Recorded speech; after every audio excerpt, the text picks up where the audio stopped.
Fala, gestor e gestora! Seja bem-vindo a um RaciCast.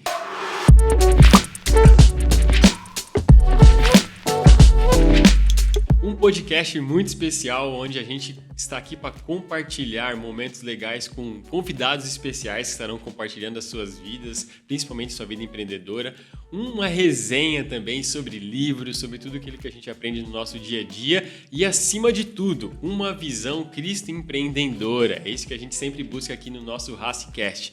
Estão aqui com a gente o Túlio, nosso editor, que estará sempre compartilhando com a gente aqui as gravações do podcast. Eu sou o Raciel, o host e o rosto desse podcast muito especial. E hoje, muito especial, estaremos com o Túlio como nosso convidado. Além de editor, hoje é o nosso convidado aí no podcast. Então, seja bem-vindo, Túlio. Valeu, obrigado. Muito obrigado por estar aceitando esse convite de estar com a gente, compartilhando um pouquinho. Vou fazer algumas perguntas meia pesadas aí, mas eu acho que vai ser um momento muito especial. Obrigado mesmo.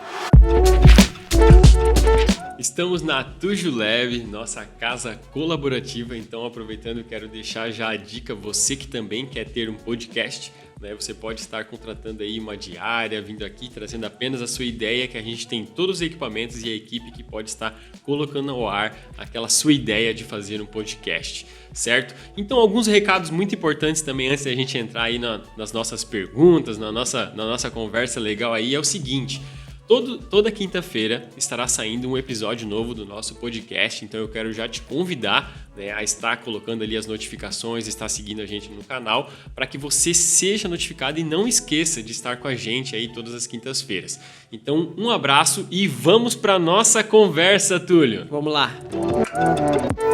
Hoje, então, estamos com o nosso convidado muito especial, além de nosso editor aí do podcast. Hoje ele está como nosso convidado aqui para conversar sobre esta vida de cristão e empreendedor. Então, muito obrigado por aceitar o nosso convite aí, Túlio, por estar com a gente no nosso primeiro podcast, abraçar essa ideia. E espero que a gente possa contribuir bastante aí com todo mundo que estiver assistindo a gente, estiver escutando a gente, com dicas valiosas aí da sua vida durante todo esse tempo. Obrigado aí pelo convite e vamos às perguntas, Show de bola. Separei aqui algumas perguntas. Tem uma meia cabulosa aqui, mas eu vou deixar pro final. Vou até mandar botar um sonzinho aí meio de suspense, mas eu acho que vai ser bem bacana. E pra gente começar, eu queria que tu contasse um pouquinho da tua história, rapidamente. Eu sei que tu é carioca, não é daqui. Então já dá pra sentir aí só na voz, a gente já percebe que não é daqui, Chiado, Conta um pouquinho da tua história, como é que foi principalmente migrar para esse, para empreender, para estar na frente de uma empresa, como é que foi? Conta aí pra gente. Bom, como você disse, vim lá do Rio, tem um ano, praticamente, e aqui a gente recomeçou tudo aquilo que a gente construiu nos últimos 5 anos por lá. Certo. Mas antes de começar a empreender, eu me formei em arquitetura. Meu Deus! Um pouco diferente, da área. E junto com a minha atual esposa, a gente acabou se formando junto na faculdade. Foi ali que a gente se conheceu também. Legal. Amor antigo? Pois é. E a gente não tinha a menor ideia do que seria empreender, porque, na verdade, meu sonho era trabalhar num bom escritório de arquitetura e ali, enfim, seguir carreira. Certo. O dela também, E a gente, aliás, chegou a trabalhar juntos, Chegamos a trabalhar juntos num escritório. Foi bem legal lá em Ipanema, no Rio, assim, tivemos a oportunidade de participar, de alguns projetos bem interessantes. Mas acabou os 2 últimos anos, assim, nesse trabalho de arquitetura, acabou nos levando, de uma forma que eu não sei muito bem explicar, a pegar uma câmera na mão e começar a fazer coisas com isso, Legal. Então a gente começou a fotografar mesmo pessoas, casamentos, aniversários, sabe? Eventos em geral, Eventos de forma geral, Isso. E no primeiro momento era um hobby, que também era uma diversificação de carteira, assim, digamos, hoje, Pra não confiar sempre numa única coisa, O famoso bico, na época, era um extra, Isso era um extra pra gente que rolava bem, assim, Uhum. Só que esse extra começou, graças a Deus, começou a ter uma frequência maior. Até o momento que a agenda bateu, Entendi. Então, esse extra começou a ocupar mais do que 50% do nosso tempo. E aí a gente pensou, parou e falou, acho que é por aqui que a gente tem que ir. Legal. Né? Então, assim, não foi estudando muito sobre e nem sabendo muito o que daria esse passo, né? Onde que esse passo daria. Foi meio que no escuro, assim, né? Tá certo. Mas, de uma forma muito resumida, foi isso, né? Tínhamos um sonho, era uma carreira, tínhamos uma profissão, estudamos para isso, mas na prática as coisas acontecem um pouquinho diferente. Mas todo como bom empreendedor é assim, colocando a mão na massa e aprendendo, né, com o dia a dia. Eu acho que tem muito mais sucesso nisso do que querendo fazer um plano bem elaborado e não dar certo. Mas me conta como foi esse momento de decisão de abandonar o emprego, certo? E realmente se arriscar na incerteza. Porque quando a gente é empregado, a gente tem um salário fixo, sabe que vai entrar lá no 5º dia útil.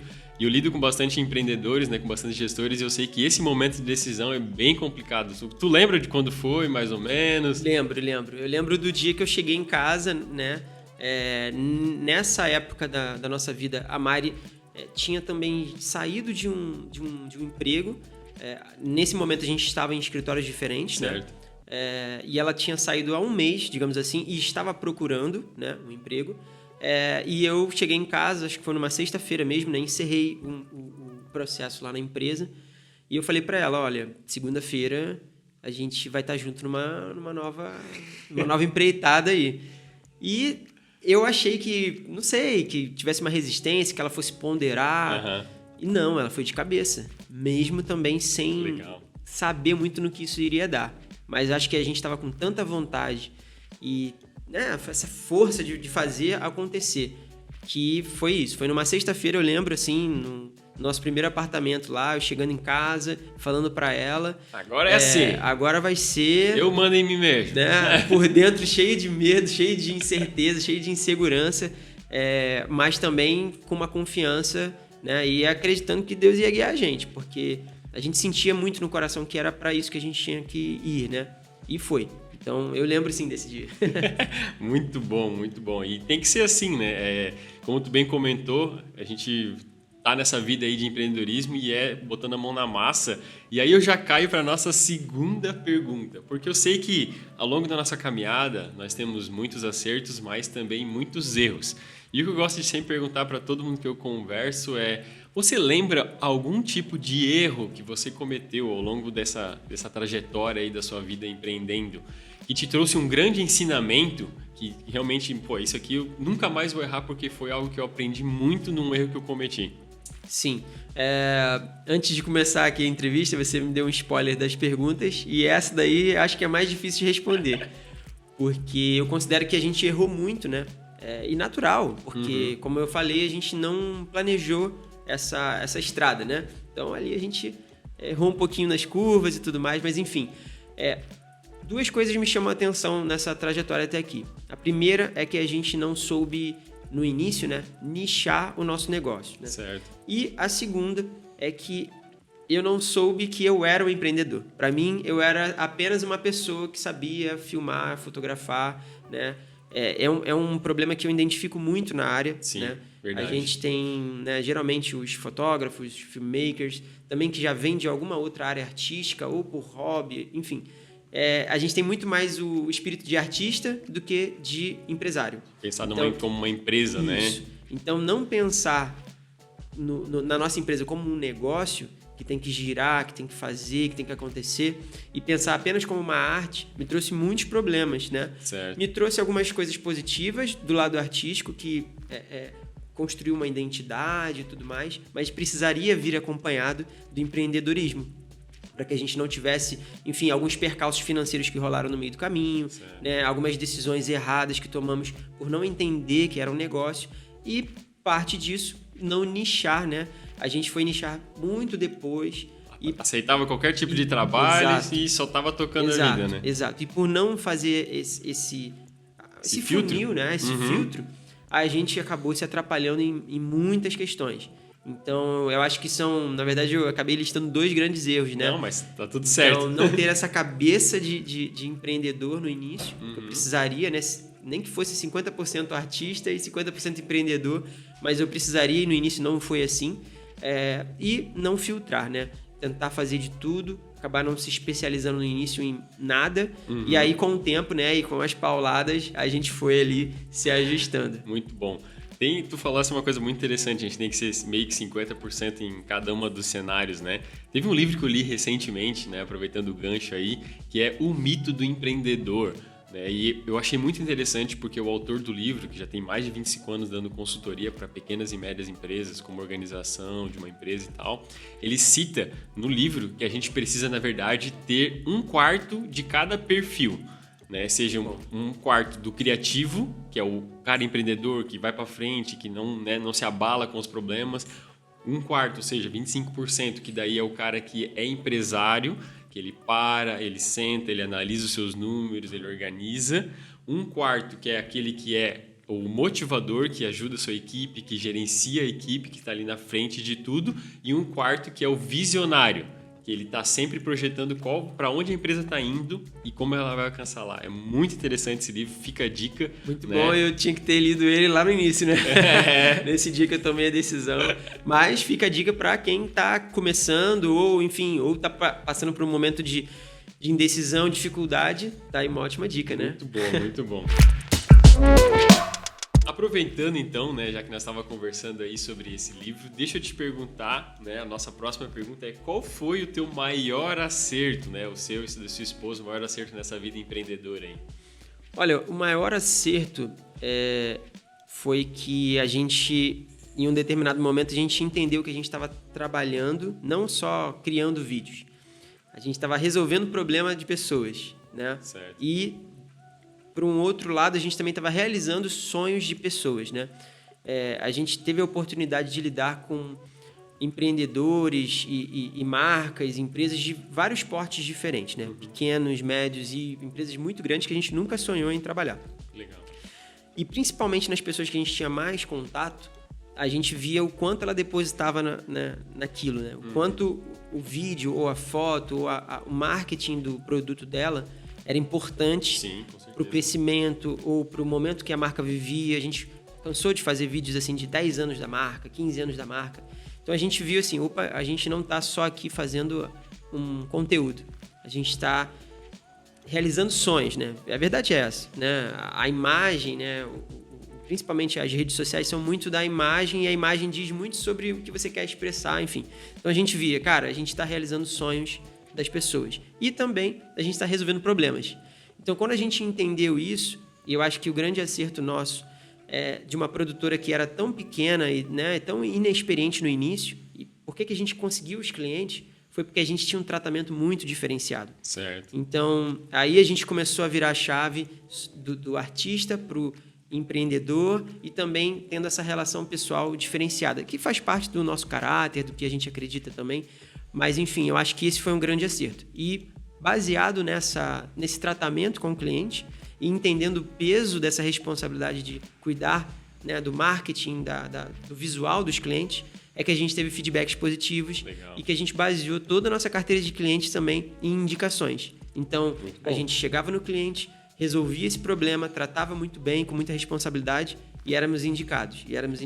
Então, esse foi o grande acerto, na minha opinião, até hoje. Muito legal. E sabe que é um grande poder a indicação no mundo, né, corporativo, vamos assim dizer. E, infelizmente, muitos empresários não se atentaram a isso ainda. Ou deixam a meras vontades como vai acontecendo. Só que eu aprendi, né, na minha carreira a ser intencional da indicação.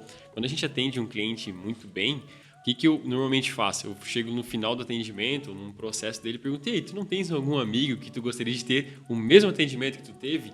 E capto essa informação, esse lead, de uma forma muito quente e faço uma conexão triangular. Falo: eu já atendi o Túlio, então ele me passou o teu contato. Cara, isso aqui faz com que as vendas, né, para os novos clientes seja assim, 90% maior chance de efetivar do que quando tu vai para uma questão mais fria e tal. Muito bom. E isso, né, dá um ganho muito bom, tá? Muito legal mesmo. É bem importante o atendimento, né? Mas, então, entrando assim nessa rotina, porque ser criativo, né, e lidar com, pensar em como editar, eu fico aqui pensando, cara, é uma coisa meio doida, porque eu já tentei editar uns vídeos aqui e olha, é difícil o negócio. Me conta como é que é essa rotina de gravar e depois vir editar. Tu assiste o material todo, tu não assiste, ou na hora que tu tá gravando, tu já tá pensando como é que tu vai fazer. Como é que é? Como é que é essa rotina aí de audiovisual? Tem muitos processos, né, para serem cumpridos, né? Essa parte de edição é a parte que eu mais gosto e a parte também que eu acabei criando mais autoridade, né? Então, assim, sim, eu assisto todo o material. Meu Deus! E também eu já penso, e isso com o tempo, né, eu fui construindo mais, né? De pensar antes de gravar, né? Então, antes de produzir uma cena, antes de fazer algum material, a gente pensa, né? A indústria do cinema faz isso muito bem com os roteiristas, o pessoal que elabora o storyboard, enfim. A publicidade também, hoje em dia, faz muito bem isso. Sim. E, enfim, como videomaker, como microempreendedor no audiovisual, né? Eu trouxe isso para dentro da gente. Então, a gente pensa nas cenas e depois de gravado, mesmo assim, eu assisto tudo para ver se não surge uma ideia. E eu separo isso em blocos, né? Então, eu não começo fazendo tudo. É quase que um Fordismo, né? A gente vai ali separando blocos. Então, tem o dia para a gente assistir todo o material e a gente foca tudo em apenas assistir. Aí fica pensando sobre o que tu assistiu. Exato. Tem um dia pra gente, ou parte do dia, né, específico para escolher uma trilha sonora que vá casar, né? Porque é audiovisual, né? Tem as duas partes. Sim. Então, de uma forma resumida, a gente se organiza muito nas partes, né? Organizacional, criativa, enfim. E daí a gente vai desenvolvendo. A gente não mistura os processos. Como acho que qualquer tipo de trabalho, né? Não se diferencia, né? O conceito é o mesmo. Então, assim como numa obra, né? Falando um pouquinho de arquitetura que a gente teve a oportunidade também de trabalhar, existem muitos processos. Desde o projeto, antes mesmo a concepção. E antes da concepção, você precisa entender o seu cliente, né? A mesma coisa. Então, existem um passo a passo, né? Para fazer. Então, não é só a parte criativa envolvida. A parte criativa vem lá no final, mas antes precisa de uma organização, de processo muito bem feito. Então, a gente divide em blocos, né? Legal. Nosso processo de edição. E assim tem sido bom pra gente, né? Então, hoje, de tudo que tu mais gosta é a parte de edição. Né? Tá ali na frente do computador e montar todo esse quebra-cabeça ali. Ou tu prefere estar na rua gravando? Qual que é das duas? Se tiver que escolher um aí. Eu acho que, assim, o momento áureo de alguém que trabalha com cinema, publicidade, audiovisual, de fato é o set, né? Quando você está no set de filmagem, iluminação. Eu já tive oportunidade de estar em sets que eu parava assim, olhava de verdade, falava, caramba, eu tô aqui, né? E às vezes nem acreditava. Esse é um momento mágico, sim. Mas eu acabei tomando gosto e enfim, me dedicando mais à parte da edição. Eu acho que é ali que a mágica realmente acontece, né? Não é um momento tão mágico assim, geralmente você está sozinho, na frente da tela, concentrado, mas de fato, na edição eu pude resolver muitos problemas, eu pude reconstruir muitas coisas e acabei me destacando, né, nessa área também. Pessoas vinham me buscar só para essa parte. E eu desenvolvi um apego por essa parte, né? Então, assim, gosto muito. Eu entendo que o set de filmagem ainda é o ponto áureo, que todo mundo da área quer estar num grande set de filmagem. Sim. Mas se for pedir para escolher estar num grande set ou editar um grande projeto, eu vou preferir editar um grande projeto. Muito bom, muito bom. E aproveitando, então, você acredita que já atingiu o sucesso? Olha, é complicado, né? Complicado. Essa pergunta é a pergunta de $1 milhão. Eu posso te responder que sim e que não, né? Sem querer ficar em cima do muro. Mas, de uma forma, eu sinto que estou no início, né? Já vão completar 6 anos. E esse último ano foi... Meu Deus, tudo aconteceu. E vejo que o que eu achava que já estava num caminho sólido e tudo mais, teve uma reviravolta muito grande com essa mudança de estilo de vida mesmo, né? E, por um lado, eu vejo, nossa, eu estou bem no início e estou perseguindo esse sucesso. Eu acho que isso é bom para que a gente continue caminhando, se exigindo mesmo, né? Sim. E, enfim, buscando algo melhor. Mas, por outro lado, olhando para o estilo de vida e para tudo que eu consegui construir junto com minha esposa, eu vejo que, em certa parte, sim. Hoje eu consigo viver e trabalhar com a minha esposa, né? Isso, para mim, é muito bom, é muito legal. A gente é sócio, né? A gente tem essa oportunidade. por muito tempo a gente trabalhou no conforto da nossa casa, enfim. Então, em alguns aspectos, eu vejo que eu já consegui dar aquele check, né? Então, em muita coisa a gente já teve sucesso, e sucesso está longe de só significar ganho financeiro. O ganho financeiro faz parte do sucesso, mas em muitas coisas, inclusive em realização de sonho, de clientes, de estar em lugares, como eu falei, né, na pergunta anterior, que eu não imaginava. Então, eu dei, graças a Deus, muitos checks, mas, de um modo geral, eu ainda estou perseguindo o tal sucesso, né? Eu sempre costumo dizer que o sucesso, né, ele não é, eu acho que uma linha de chegada, ele é um caminho, né? E você percebe que tá atingindo o sucesso quando você está perseguindo o seu propósito, né? Quando você está ali no seu caminho e correndo essa carreira, e você vai tendo essas pequenas satisfações, esses pequenos metas alcançadas, objetivos, e isso verdadeiramente é o sucesso, né? A gente tem esse prazer de viver. Muito né? bom. Muito bom. Muito bom, então vamos para a nossa penúltima pergunta aí, deixa eu compartilhar contigo. Eu quero saber o seguinte: quais são os princípios que você considera inegociável para você, Túlio, né, como cristão, e também na sua empresa, como você gerencia ela? Como eu falei em uma das respostas, né? A gente está num trabalho de tratar pessoas, né? De resolver problemas, de ajudar a realizar os sonhos. Então, um princípio que eu sigo comigo, um conjunto de princípios, né? Respeito, aquela tal da empatia, né? E, enfim, a gente acredita que tentando olhar da forma que o outro olha, tentando absorver até mesmo, tipo, o que é bom para ele, o que é ruim para ele, e não pensar, né, com o ego assim, não, eu sou a pessoa que cria, eu sou o criativo, ele tá me contratando, então ele que tem que engolir, assim, sabe, uma coisa dessa? Não, eu não penso assim. Eu penso que eu preciso tomar as dores ali do cara e enfim, entrar de cabeça. Então, tratar bem a pessoa, no sentido geral, é tratar bem a pessoa, né? Independente dos pepinos que rolam, né? Uma coisa que é muito ruim para quem edita vídeo, já abrindo aqui, é a tal da revisão. Revisão de vídeo, meu Deus do céu. Tu manda pro cliente, como eu te falei, tu passa por todos aqueles processos, o briefing tá muito detalhado, tá tudo legal, e chega lá e de repente a empresa tem mais sócios ou acontece alguma coisa. Não, mas o meu amigo viu, mas o meu sócio viu, só viu agora, preciso que conserte isso. Isso aí quebra muito editor, né? E existem muitos problemas com essa questão de revisão.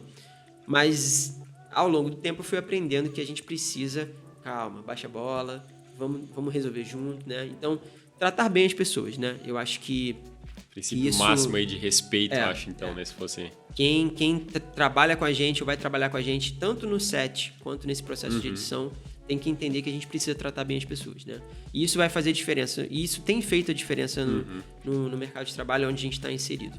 Muito legal. E até veio junto que eu li hoje de manhã num livro, que eu achei muito interessante, que diz que o verdadeiro líder é aquele que inspira as pessoas através de motivação, não através dos medos que você coloca nas pessoas. Bom. Infelizmente, tem muito gestor que quer ir só na imposição, não tem esse respeito. Na verdade, é uma via de mão dupla, né? Tem que ter o respeito e aí realmente tu vai inspirar, vai motivar, vai fazer com que tudo flua. Tanto o cliente como, né, pessoas internas da sua empresa. Muito legal. Muito bom. E aí, então, assim, bota uma música agora de suspense.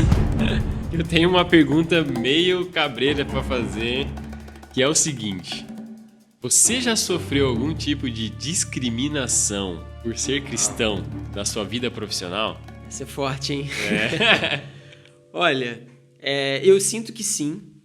Nunca aconteceu nada na minha frente. Tipo, alguma situação muito cabulosa, assim, na minha frente. Mas eu sinto que, por exemplo, vou citar um exemplo. A gente trabalhou muito tempo, ainda trabalhamos, mas teve uma época, pelo menos uns 2 anos aí no meio desses 5, 6 anos, que a gente só fez moda. A gente só trabalhou no meio da moda, né?